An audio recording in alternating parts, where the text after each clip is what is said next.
Hey everyone, my name is Penny Zanker, and it's time to reset. This podcast goes beyond just navigating change. It's about new ways of thinking about how you can approach challenges, how you can shift your mindset when needed, create some space and grace for yourself so that you can rethink, recharge, and reprioritize when and where needed. Are you ready to unlock your full potential? Thank you for hitting play and sharing this next episode with me. It's time to reset.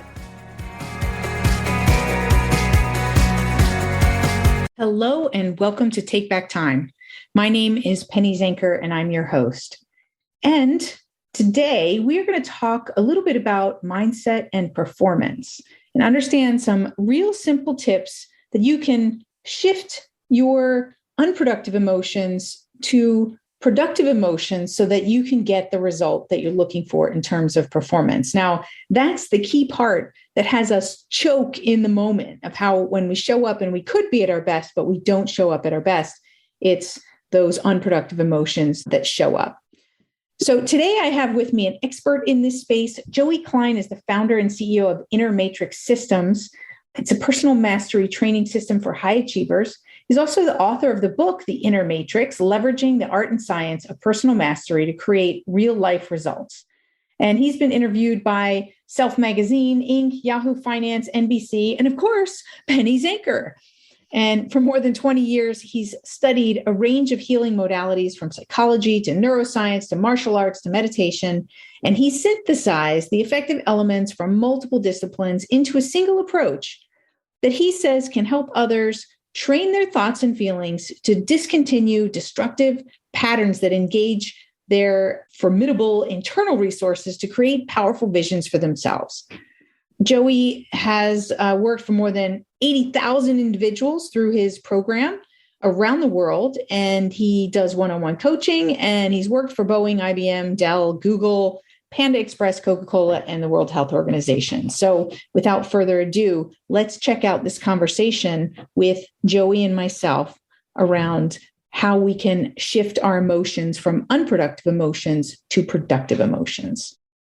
So Joey, welcome to the show. Thank you so much for having me. It's great to be here. Yeah. So, I understand you work with top performers and you talk about how to help people stay at the top of their game, right? And so that means dealing with all the chaos that goes around us and still being able to focus on getting results. Tell me, how did you get here? In short, your intro into how this became a passion for you. Yeah. So in short, I happened upon it by accident. I was just fascinated around the idea of personal development. And I kind of got into it because, I was actually in a lot of pain and I was looking really just to eliminate that pain and trying to figure out life for myself. I ended up meeting a prominent mentor of mine in Los Angeles, Dr. Lou. And she was a prominent psychologist there who worked with kind of the elite of society. She had a lot of Fortune 100, 500 execs, famous movie, producers, actors, actresses, things of this nature, pro athletes. And, when she got a case that she kind of got stuck with, she would kind of lob them over to me because I was teaching kind of the internal training aspects. I taught mindfulness and meditation and internal training. 20 years ago is when I got started, way before it was popular the way it is today. And I was able to get results with people inside of an hour or a half hour or a few sessions that were very uncommon. So she got very interested about this idea of sort of what I think of as inner performance or inner training. And then she kind of coached me inside of the arena of psychology. And that's really where I got my start. Within a year, I had, 88 private clients. I was coaching one-on-one. That led to seminars. Today I teach 40 programs a year throughout the country, different parts of the world. We have 80,000 people who've gone through our programs and training. So it was really something that I accidentally found. That's fantastic. But what I really want to hear about is what kind of pain, right? So people want to hear, they want to get to know you, all of that they can read on your bio and everything, which is important and great. Sure. But I want to know, what was it that drove you into, meditation? In short, what was the pain that you worked yourself out of that you use these techniques for? Sure. So I grew up in Wichita, Kansas. There's nothing to do out there. And my second year of college, I fell into partying, tons of drugs and alcohol. Basically, if you found me back then, you probably wouldn't find me sober. Right. And my second year of college, I just had no idea what I wanted to do, didn't know what I wanted to major in, dropped out of college, had a sales job. I kind of chased commission gigs so I can make decent money, or at least get by, if you will, to kind of basically, live this insane lifestyle that I was up to. And I remember, one day after a pretty good, binger, I was probably up 2-3 days straight. I woke up at 3 a.m. or so and was like, if I don't make a change, it's unlikely I'm alive in a year. So I have to do something different. And in that moment, I remember thinking to myself, I think that what's most important is that I find the idea of happiness. And what does it mean to know peace and fulfillment? And I didn't really know anybody around me at the time that had, that I would say was happy and really excited about their life. Right. And so I said, I'm going to go figure that out. And, that search literally took me all over the world: India, Thailand, Japan, throughout Europe. I was a live-in student with a guy in Boulder, Colorado, and then I ended up in LA. And basically, if it had to do with personal development, whether it was psychology or, the neurosciences or meditation or mindfulness or, the ancient wisdom traditions that have been up to this stuff for literally thousands of years, I just kind of threw myself into it, trying to figure out, how to get myself on point, essentially, is where it all started. So what was it that really worked for you, that you felt like helped you find yourself? Yeah, I don't think it was any one thing. It wasn't like one moment. It was a combination of things. I'm an obsessive person, kind of like partying. Like when I decided I was going to do that, I did it all in, right? Right. And so when I decided I was going to figure out what really is the key to fulfillment, what is the key to happiness, I went all in. And so I was studying, I was meditating 8 hours a day in temples in India for 30 days straight, right? Okay.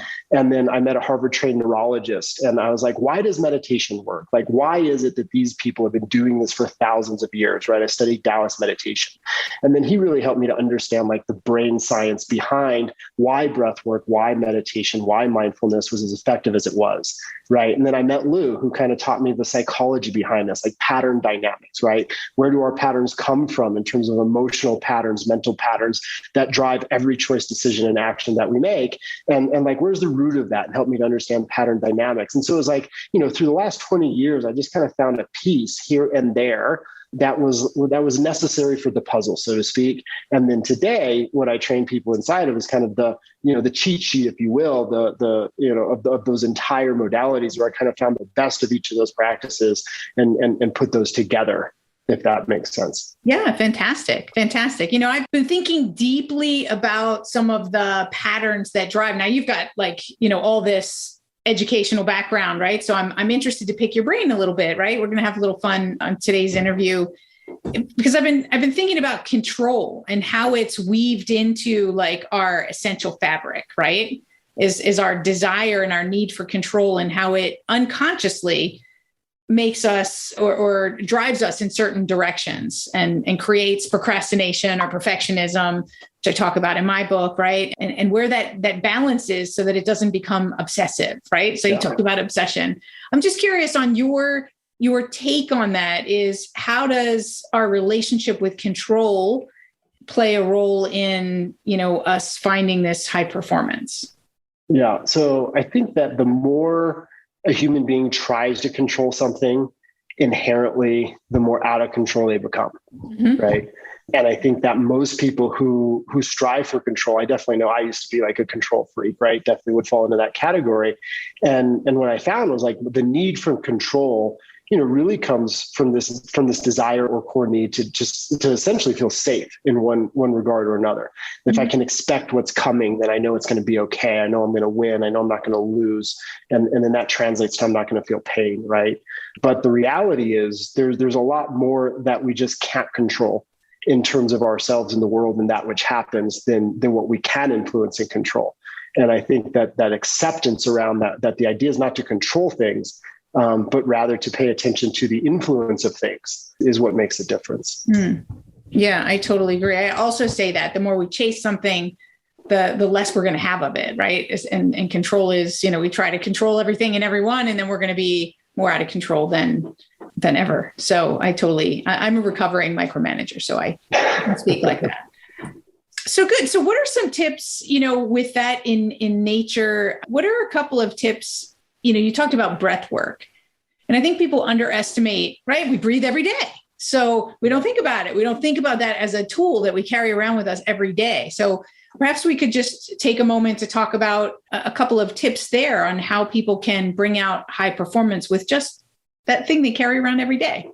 Yeah, absolutely. So if we break down what every choice, what every decision, what every action that a human being takes, if we look at what really motivates those choices, those decisions, those actions, if we look at it at the base core essence, it really is an emotion. Right. And, I work with a lot of high performers and they think, well, I'm a very rational person. I make rational decisions. But the reality is our nervous system really isn't built that way. Right. If we look back to where we were like 6 months old or a year old, our entire communication system was emotional. We were feeling sad. We were feeling happy through the mirror neurons in our brain by way of just sort of being exposed or impacted by the people or our primary caregivers around us. And for years, 100% of our language and the way we interacted with the world was emotional communication. And so if we look at, in essence, when do we perform well? Like when are we performing at our best? When is an athlete in the zone? There's a sense of joy there. There's inspiration driving that, right? There's a sense of peace there, or we feel a sense of love and connection, to ourselves and to those around us. And if we look at that spaces where our highest performing moments exist, it's in our highest emotional states. And if we look at the places where we perform, in the least, there's fear, there's anxiety, there's panic, there's shame, there's guilt, right? There's choices and decisions and actions being motivated by those lower spectrums of emotion. And so breath is one of the best tools that we have to essentially switch the sympathetic nervous system, the fight or flight systems off, which are responsible for things like shame and guilt and anxiety, and get into more of a parasympathetic response, which is love and inspiration and passion and joy and those spectrums, right? So, if we understand how to leverage breath, we can understand how to manage the nervous system, essentially. So for those that are listening, so you're basically saying that with breathing, we can take any of those emotions that are, let's call them unproductive in the moment when we're trying to reach high performance. So fear, anxiety, guilt, shame, whatever. And we can switch that like a light switch. We could turn that into and transform that energy into more productive energy. Yeah, exactly. Well, right. Yeah. And a lot of us, I want to repeat that, right? So that people hear that it is possible. It is possible. I mean, we also know, think about, we listen to a song, right? We can be really feeling bad and sad. And then a really awesome song that we love comes on, right? And it can shift our emotional state like that. And I just want people to understand that we can shift like that out of an emotional state and access the best part of ourselves, even though we thought a moment ago we weren't able to do that. Yeah, exactly. Like so many people, I think, inherently believe that emotions are just sort of, like this mystical force, right? They're not there. But when you really understand the nervous system and how emotions function, emotions really are trained. They're conditioned. The emotions that we feel today didn't just occur. Those were trained and conditioned in the way that we were brought up, by the environment that we existed in, the things we were exposed to, and so on and so forth. And this is actually a really good thing, because if emotions are trained and conditioned, well, then that means we can train and condition the experiences that we want to have, and even, sort of conform those emotional patterns, to relate to the outcomes that we want to achieve and the level in which we want to perform. I remember, I'm no longer a competing martial artist, but I definitely still practice to stay healthy. And I remember when I was competing all over the world, my martial arts master, I studied a very traditional martial art. And he said, if I'm going to train you, you have to win. And I remember going to competition and going to world championships, and literally, I would perform very well in the dojo, and I would perform very well at practice. And then I would get to competition and I would choke, essentially, right? I would lose. Right. And I would often lose to people and competitors who were far less talented than me. And I would not lose performing at my best.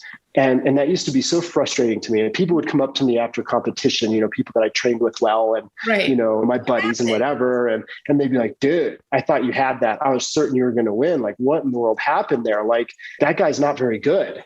And then, that just made it worse, of course, because I already right. felt bad for losing. Right. And then I remember I thought well, why in the world is this happening? And I started paying attention, what do I do in training? that's different than competition. And I was like, everything is mostly the same. I'm executing the same combination of punches and kicks. Like essentially I'm trying to execute literally the exact same thing I do in one place than the other than the environment, the fact that there's, thousands of people watching or whatever, Right. There shouldn't be anything different. Right. And when I stopped and I paid attention, when I was at the dojo, I was really just having fun. Right. I was joyful. I was connected with my friends. I was relaxed. Right. And really, I was just having fun. And there was a sense of joy there. There was just a sense of, sort of creativity in the process. Right. And when I got to tournament, I started focusing on winning and what would it mean if I didn't win and, disappointing my teacher, my master. And then I started looking at, then anxiety would be there, fear would be there. And so all of a sudden I was shutting my own nervous system down without realizing it. And so that was where I really started to create a ritual. And I said, hey, I'm going to breathe in a certain way, put on a certain focus, pay attention to what I do at practice. And I'm going to do that exact same thing when I go to tournament, when I go to compete.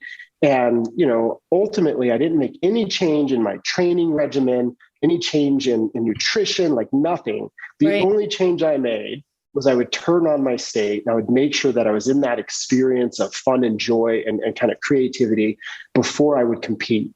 And the moment I started doing that, all of a sudden I pretty much began to win pretty consistently, pretty regularly. And that led to 3 consecutive, world championship wins in a row. And then essentially I decided I was going to be done because it was a little bit too much of an impact on the body.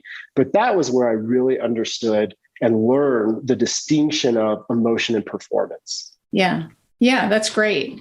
That's a great example, right? Because everybody can relate to a moment in time, whether they're an athlete or in any area of our lives, where we just freeze. So just to light this up for people who are listening, it could be in a job interview, right? Where all of a sudden you choke, you don't remember what to say because you're all nervous and fearful about getting the job. It could be in a performance review. It could be, at any high stake moment. It could be a moment with your children where you're trying to have an important conversation and that doesn't happen. So I think we can all relate in any area of our lives. Do you have anything to say about that, about, taking it out of a sports context and into our life context?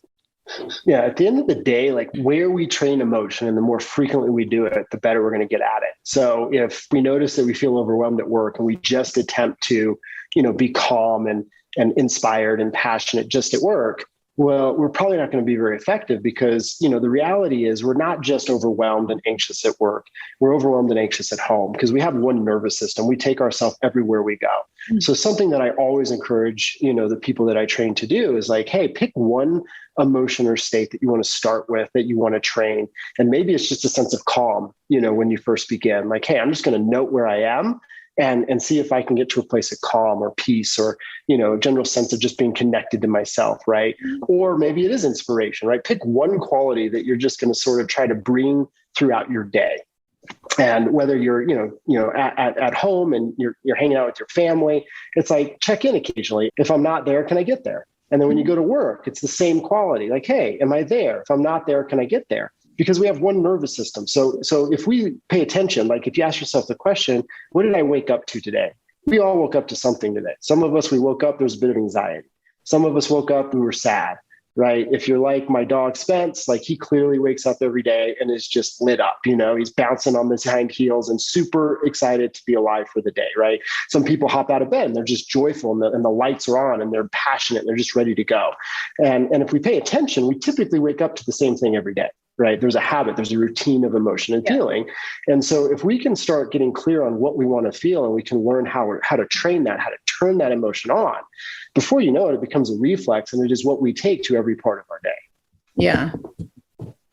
The more we allow ourselves to be angry or feel anxious or feel overwhelmed or feel sad, the better the brain gets at producing that experience and the harder it is to kind of shift that state. And so luckily it works the other side too. If we learn how to sort of turn on that parasympathetic state and, be a bit happier and be a bit more joyful and we spend a bit more time there, that becomes our norm, that becomes our reflex, that becomes prevalent. So I have a couple questions. So first of all, I want to talk in a moment for some of the ways how I might shift my state, right? We talked about breathing as one of them. We can come back to that. But what about, there's all these people who talk about, I don't know how this is in our language anymore. There's toxic positivity, right? So maybe somebody would say, oh, that's toxic positivity. You're saying that I'm going to train positive emotions so that I'm just going to be positive all the time. And I'm just going to be like, positive Penny. That's funny. So what would you say to that? Yeah, I think that toxic positivity comes from when we become disassociated from the feelings and the emotions that are present. So a lot of times when people are sort of like rose-colored glasses, right? Like awkwardly positive, that tends to be a mental event where we're just sort of positive about life all the time. But yet the actual feeling or emotion that that person might be experiencing is a little bit of sadness or unworthiness or shame or something like this, right? And it almost becomes like a cover up for how they're feeling. And that doesn't, like an overcompensation. And then the byproduct of that is we actually become a bit disassociated or disconnected from the emotions that we feel and what's actually present. And because we are emotional beings and because of the mirror neurons in our brain, right, which are responsible for empathy, if somebody's overly positive and I'm sitting with them and yet I feel as though they're anxious or they're overwhelmed or they're sad, then I know there's this disconnect. And so it doesn't jive for me, which is completely different than if I'm actually experiencing, a sense of happiness. And what I'm sharing are just my thoughts and my natural expressions as a result of being happy or a result of being grateful. Then then it's connected and people feel that, they know that, and it doesn't rub people the wrong way. Well, do you feel like that sometimes it might rub people the wrong way? Like, some people say, well, then you're pushing down emotion. So let's take away from the person. Let's say they are connected, right? Yeah. They're connected. They really feel positive about things. They really try to look at the silver lining that, this situation sucked, but I'm going to move past it. I'm going to move on. Right. And so somebody else might be like, no, you should be pissed. Like that's toxic positivity. You should not be moving on. You should be wallowing for a little while. What would you say to those people who are saying, you can't just pick up and move on, or you just can't have a positive outlook or look at the silver lining all the time? Yeah. I to those people, I say, thanks for your opinion and your input. And I feel great and I'm moving on.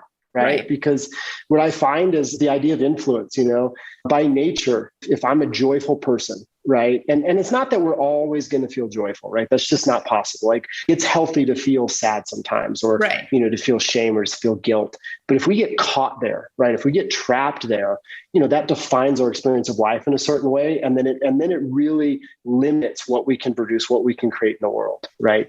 But at the same point, if I'm joyful and the people around me are like, man, Joey, you should really be angry. I go, I hear that. Like, thank you for your opinion. But, I get to determine the experience of my day. And, I can accept that maybe this wasn't a great thing that happened, but I'm also just not going to let it define who I'm going to be today. And I'm going to move forward. I'm going to create the life that's important to me. So it doesn't have to mean that you're pushing down negative emotions. You're just choosing that it's not going to impact you, right? Yeah. It's like, what do we want to carry forward? It's like and the way I think about it is like, hey, the people in my life who are closest to me, like I want them to have the best of me, right? I want them to experience the best I have to give. And if I have something happen at work and maybe somebody, does something unkind or, they have bad business ethics or, they say some nasty things about me or I don't know, whatever goes on in the world, right? Like we all make mistakes. We all kind of have those moments. If I don't realign that, well, then, I bring that anger home and I bring that sense of unworthiness or sadness home. And then that's what I'm sharing, in the relationships with the people I care about. Yep. And so that's different. And then maybe I get caught there for a week or a month or a year. Right. And sometimes people get caught there for a really long time. And it's like, well, what's the appropriate time to suffer? Right. And in my opinion, what's the appropriate time to suffer is like the amount of time I choose. Right. And so, for me, I might feel a sting for a minute and be with it. And then I always ask the question, well, who do I want to be moving forward? And how do I want to respond to this? And what's important for what I carry forward? And what I find is that like things that are maybe not great that happen in my life, they're just not worth suffering over. Right. Because if we get caught in anger, we get caught in feeling unworthy or sad, and like that's what we wake up to every day for the next month. Is it really worth suffering like that? Is it really worth bringing that impact to the people in our life? And I understand if we don't know how to train emotion, we don't know how to make these shifts. Like there's a time I didn't know how to do that. Like that's totally okay. Like it's all right that we are where we are. But if a human being wants to know how to change their emotional state, they can learn how. And it's an extremely powerful thing to do. And not everybody around us is going to be happy with where we are. But the reality is that not everybody's going to be happy with who we are anyway. So you might as well be happy. Doesn't matter. It matters that we're happy with where we are, right? And I think so. Need everybody's judgment. So awesome. So, before we close out the show, what's one other quick, breathing is one technique that can switch our emotional state. What's another quick way that we could shift our emotional state? Yeah, what I'd say is if someone wanted to get started with this, 3 just basic things to start implementing that if implemented, like if you did it right now, you would notice a little bit of a shift and change is number 1, just ask the question, hey, where am I? And focus on your body, listen to your body. Do you feel expanded? Do you feel contracted? If you can name the state, hey, do I feel sad? Do I feel anxious? Do I feel happy? Do I feel joyful? Just sort of name where you're at. What I find is the awareness of where we're at starts to create a change of where we are just by way of naming, acknowledging it, being okay with that it's there.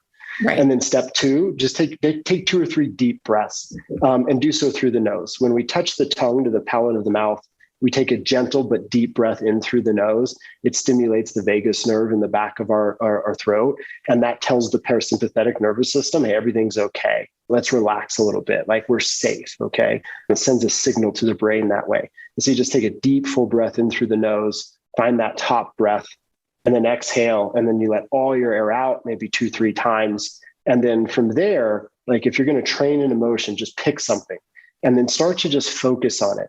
Hey, what reason do I have to be grateful right now? That's a great one to start with, right? It's very simple. Hey, what reason do I have to be happy right now? And at first, the mind might go, you have no reason. There's no reason to be happy. There's no reason to be grateful.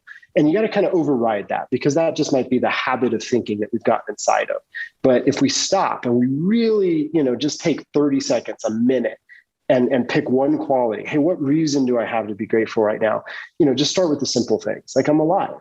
Right? Like I had a clean shower this morning. I had a warm shower this morning. I have clean clothes. I have food to eat. I've got income. I have options. I have choices. I have opportunities. And just name a few things that fuel the emotion that you're wanting to generate. And without getting in depth, and obviously, emotional training can be very in depth and very intricate, but those 3 things are a great way to just start shifting your state right away and starting to train the emotion that you want to get inside of more often. Fantastic. Well, thank you so much for being here. Where can people find you? What's a good website to find you and your resources and your training courses? Yeah, we always have a special deal for the podcast like this that we do. And so if they just go to theinnermatrix.com, that's a great place to learn more and read my book and get started with the things. Fantastic. Well, thank you so much for being here. I appreciate it. Thank you so much for having me. And thank you all for being here because this is an opportunity for you to really get clear on the choices that you have and how you show up. And, these are great. It's just being able to do the inner work, to be able to live the emotions and the life that you want to live is within your grasp. So go check out Joey's materials and we'll see you in the next episode. This is Penny Zanker and you're listening to Take Back Time. Hey, thank you for spending this time with me. It really means a lot. If you're feeling a little off, distracted, overwhelmed, stuck, or just out of sync, remember that's your signal to reset. And that's all it takes, just recognizing one reset moment at a time. So stay tuned for more tips, tools, tricks, stories, strategies, all here on Time to Reset. We'll see you in the next episode.